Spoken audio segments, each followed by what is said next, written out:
Hey guys, my name is JessiMew, and welcome back to the Frostbite tribe. In the last episode, our journey toward the mountain biome began when Adam and Eve settled down with their own little family on this island, and we're doing pretty well in the strength department, which is basically what we're focusing on for this Let's Play because we need to make sure our creatures are going to be strong enough and resilient enough to face all of the cold, nasty dangers in the mountain biome. So the strength is pretty good, but we are going to have to try to change the course of the bodies currently being born in the pack because a lot of our little siblings here ended up inheriting the spiky body from their mother. It was only in her inactive traits, but it seems to have really taken over her children. So it would be much more beneficial for us to try to keep the big body on them instead, just like Adam has, just like Eve has, and just like our brand new tiger Tanu also has in his genetics. He literally looks like a tiger, like a giant tiger with all of his big orange fur and his stripes. He is absolutely adorable, and I thought it was kind of funny too, that he ended up having a child who looks almost just like a leopard maybe? She kind of looks like a leopard to me with those spots and that slightly darker version of the orange fur. So I was thinking that maybe we would rename her to Rosette, which is a word used to describe the shape of the spots that you would often find on a leopard. It goes right in line with what her family is hoping that they'll be able to accomplish too, because of course they do enjoy their plants, they enjoy all of their berry bushes, a little bit more so than most of our other creatures who are more interested in the bunnies back here, and we do have a lot of bunnies. Let's see if we can actually see any of them, smell them, or hear them. There they are, so we're a little bit better at hearing right now, I suppose. That does make sense though, because Anna Isri does not actually have the big nose. She has the poison fangs instead, so she can't smell very well, but she is still very, very strong, and I think she is actually going to be the favored daughter of our warrior Eve. I thought this was actually pretty neat. If you go into the family tree now and change the attribute to strength, then we can see how all of her children stack up against each other. So Anna Ismi, of course, has a 5 in strength just like her mother, which is why I'm pretty sure that she is going to be the favored daughter out of them all. Anna and Sariko, meanwhile, are much more peaceful, and I'm wondering if maybe, since Anna also really does enjoy her berries, if maybe Tanu would have also caught her eye. So there's a possibility that they might have a baby as well, because we know that their immunity genes line up very, very well too. Actually, all of the females who were born at the time that Tanu came into our tribe did not have immunity gene F. And he does have that special immunity gene C that we're hoping to see passed along to one of his babies. Unfortunately, Rosette did not manage to receive that special gene. She has B and F, so we're going to have to keep a very close eye on that because the more immunity genes we can bring to these new islands, the better. We know that from a lot of experience across all of our different tribes. Let's move their newest little baby out of the nest though, little Kirnuta. He could actually move right here, and then we can have Adam and Eve breed just one more time. They are getting quite old now. They only have 6 days left on their lifespan, so I would like to see if maybe they could have at least one more baby with each other. We'll have her breed with him, and then she can scoot all the way right over to this nest again and sit right next to her little son. And then I wanted to change around their mutation menu a little bit because I did notice while I was looking through all of the genetics that we currently have access to in our tribe, the fluffy tail that Tanu has actually gives him a little bit of a cold resistance. It doesn't say it in this text box, so I didn't think that it did anything special, but when you take a look at his attributes, it says that he has an extra point in cold resistance thanks to his medium tail. So I was wondering if maybe if we place the stinky tail in here too, we could get a little bit more cold resistance. I mean, this thing is very, very big and very fluffy, so I would just assume that all of that fluff would help them out, just like the fluff on the big body. Though I'm not sure, again, it doesn't say it in the text box, so I'm not sure if this is going to work as intended, but we might as well give it a try. So let's place the big stinky tail in the 30% slot, and then of course we want to continue attempting to keep the big body in their line, so that'll go right in the 10% slot instead. Now, why don't we have you just peek in a little bit of this grass for us so that you're a little bit more safe in this area? And then I believe the only turns we have left to use are Adam's, so he could just pick up all of this grass because we are trying to get a little bit more nesting material. We are running very, very low on that after all. Though we have an extra permanent nest way back here that somebody can use if anyone needs to. But otherwise, I think that is it for this turn, so let's go ahead and skip the day and see if maybe this little baby will have some good luck. Oh no, I think he has the spiky body instead. Oh no, that is the worst. So that's going to get rid of his ability to even inherit, or mutate rather, the stinky tail, and he also has the short-sighted eyes. Oh no, so he is a little bit more unfortunate than some of his other siblings. He's going to need a little bit of help actually getting around the place because it's going to be harder for him to see where he's going. So I guess, Kirnuta, that's going to fall on you, isn't it? You're going to have to make sure that your little brother can get around the place because he's currently one of the only siblings still in the area. Most of the others have moved on to those bunnies, of course. They're trying to learn how to become apt hunters because they are definitely going to need to hone their hunting skills for the mountain biome.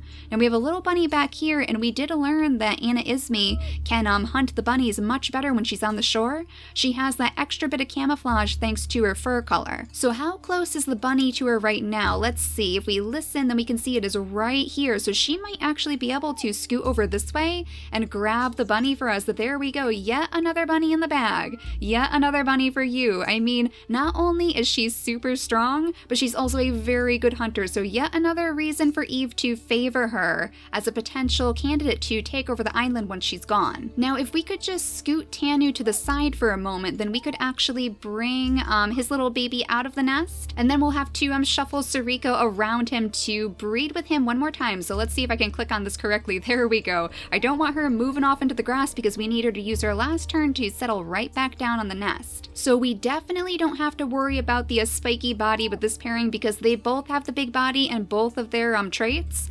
So their children are guaranteed to have that very, very helpful thick fur that we're going to need for the mountains. So we can take that out of the mutation menu, and instead I was just placing the ram horns in there for them so they can protect themselves just in case anything comes slithering out of the grass. The ones with the nimble fingers often lead very sedentary lives because we settle them right next to their berry bushes. So it would be a good idea to give them some way of making sure that just in case a carnivore jumps out at their side, they will actually be able to take care of Animeme's trials and they won't get completely obliterated. But now that Tanu the tiger has a couple of free turns, why don't we have him move down this pathway over here? He might be following his nose toward all of these berry bushes ripe for the picking because unfortunately we don't have too many creatures over here who can pick up all of the berries like he can. He is very good at picking berries with his nimble fingers. So he followed his nose over, but I think that this would be the perfect chance to see if they can start a family as well. So Anna can go ahead and breed with him, and then maybe she could use this very secluded nest off in the grass because I'm sure she probably doesn't want her sister finding out. So she would be able to hide her baby very, very well right out here. And look at that, we had another bunny. I think we scared him right away. This was the nest that was literally right next to the burrow.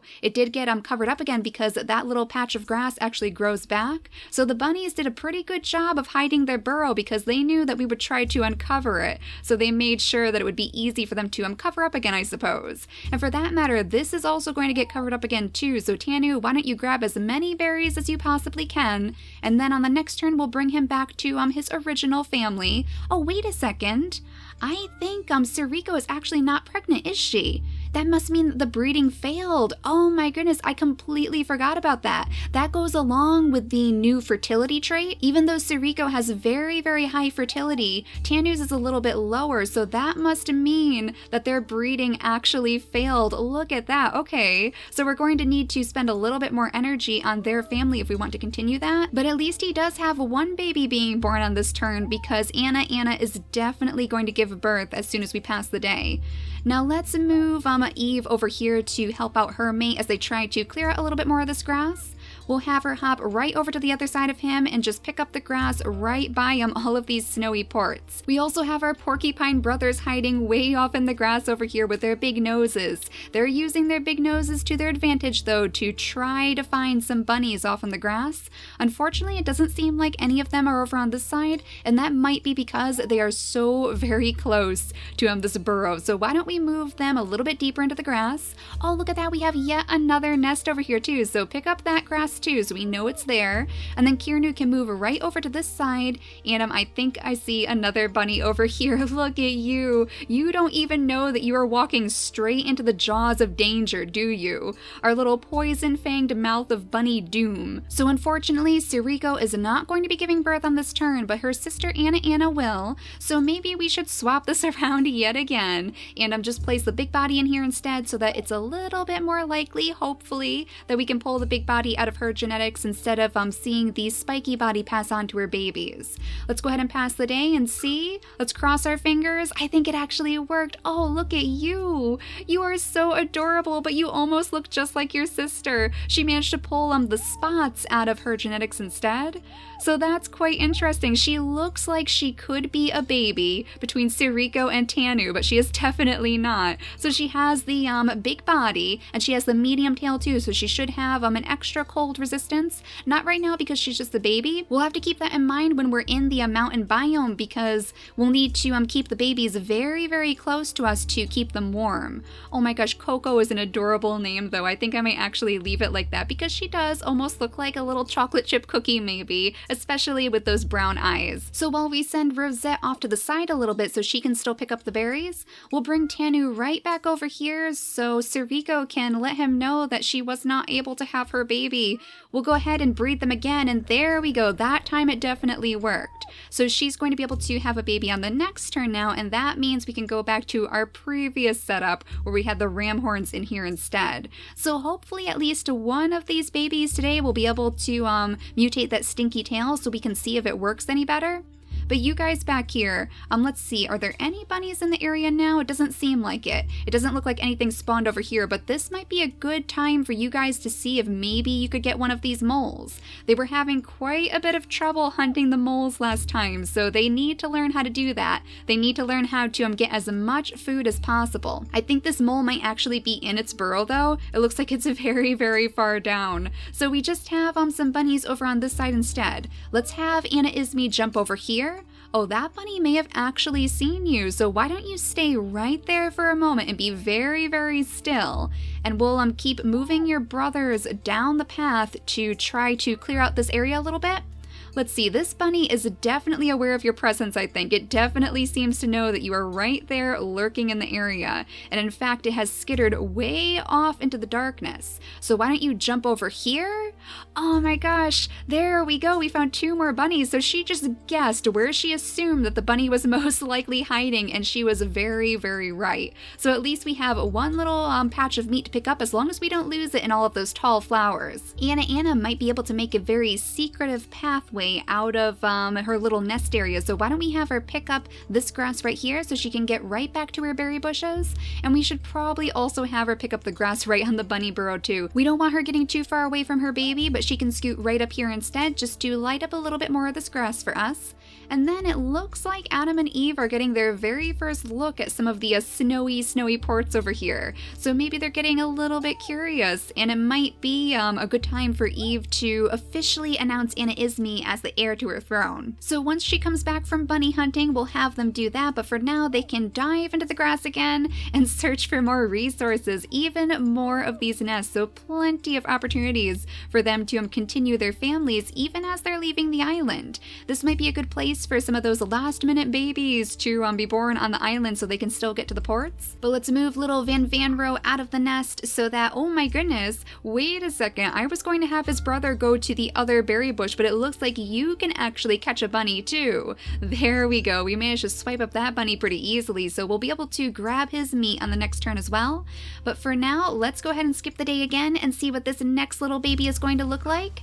Just as it rains too. How perfect is that? I think it's like another little leopard, isn't it? Oh my gosh, those spots are just sticking to this family. Even though he has the stripes, they can't seem to shake those spots. They're also getting the panda dots in their inactive traits as well, so that's quite interesting. We might actually see the return of Anime in this series. Let's have Anna Ismi pick up her bunny meat though before she starts making her way back down the shore, and I guess she's actually running straight into this family, isn't she? So we'll have her scoot to this side of her sister Anna. I don't think Anna Ismie actually knew Tanu the tiger, so I don't think she would have to worry about her cover being blown. We have a lot of berries to pick again though, which is perfect because we are starting to run a little bit lower on food. This is why we've been working on those nimble fingers though, because now Rosette is really going to be able to scoop up as many berries as possible, and even her father can scoop up some too. Oh, look at that, they have a new buff as well. This is a warmed up buff that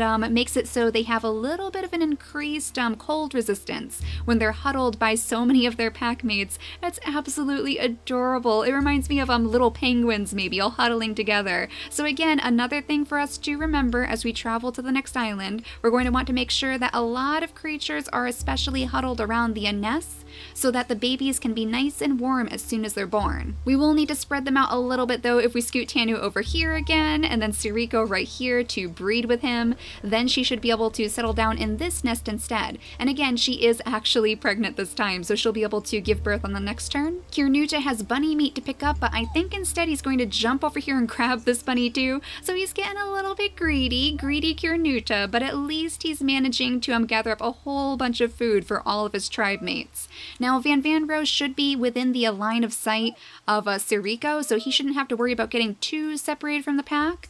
He'll just go ahead and pick up some berries for now, even though he does have the claws, so he's not very well suited to that job, but he will help out wherever he can. The brothers really should go back to hunting though. They have a lot of hunting to catch up on, but there's just nothing in the area for them to find. Are they going to have to go all the way back here to find some bunnies? They might have to, or maybe they could go help their little brother collect all of the bunny meat up there instead.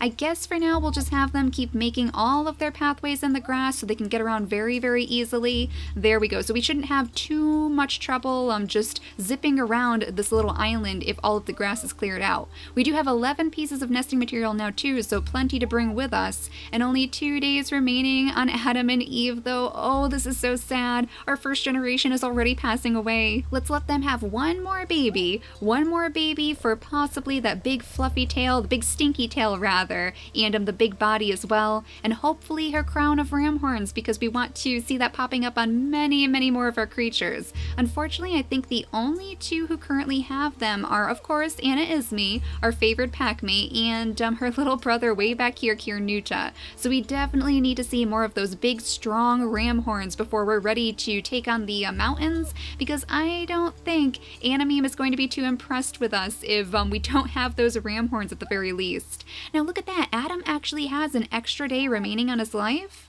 Okay, so Eve is a little bit older than Adam. I did not know that. So she's going to be passing away before he is. That is very different from what we typically see in these Let's Plays. They always seem to pass away together because they usually are the very same age.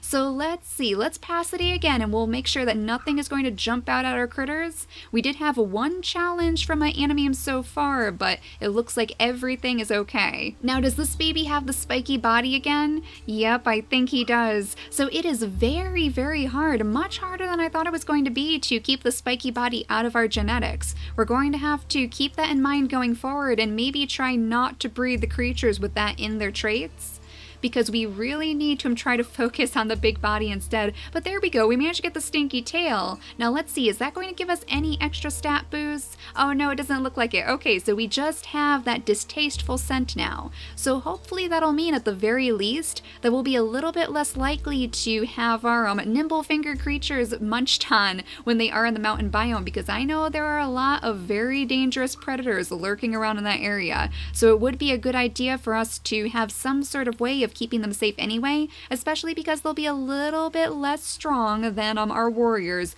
who will most likely be roaming the mountainsides, trying to find bunnies, of course, and anything else that they can possibly hunt to bring back to the tribe. Greedy, gluttonous Kirnuta can finally gather up all of his meat though, all of this lovely meat that he has snagged from the shores, and then he could actually go right over to this side so he'll be able to help them pick up some more of those berries. Now, are all of the bunnies leaving us alone still?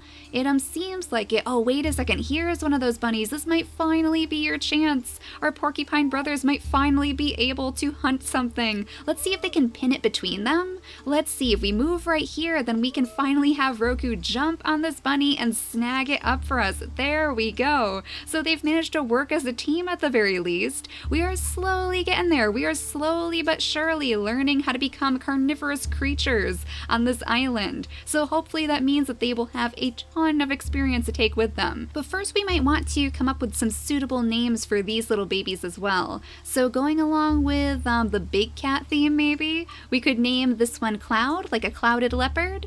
And how about this one, Leo, since he does remind me of a lion with that giant cracker jaw of his. So we have a Leo, we have Cloud, and we have a little Rosette. Now breeding them from here on out might get a little bit trickier because I really want to make sure that we avoid the possibility of double immunity genes.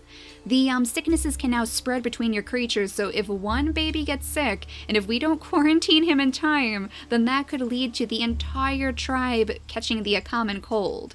So we want to make sure that whoever we choose to breed is not going to risk having the same immunity genes on their babies. And I think like we have Roku here with B and F, who could possibly have a child with Anna Ismie with immunity gene A and G. And in fact, I think A is becoming very, very rare, so even though she has a spiky body, that would be a good idea to breed into the pack again so that we don't accidentally lose it. Most of our creatures now are getting those same immunity genes like B and F, so we want to try to diversify it a little bit, which is why I'm breeding them so much at the moment. Even though we want to get over to the snow biome as soon as possible, we also want to make sure that everyone is going to be very, very healthy. So even though Anna Ismie and Roku are technically siblings, their immunity genes are completely different, so it wouldn't be too much of a hindrance to breed them together. We might end up doing that if we can't find anyone else who is better suited as her mate. But for now, we should probably bring her straight over to her mother because they do need to have a little bit of a conversation about how the future of their tribe is going to look.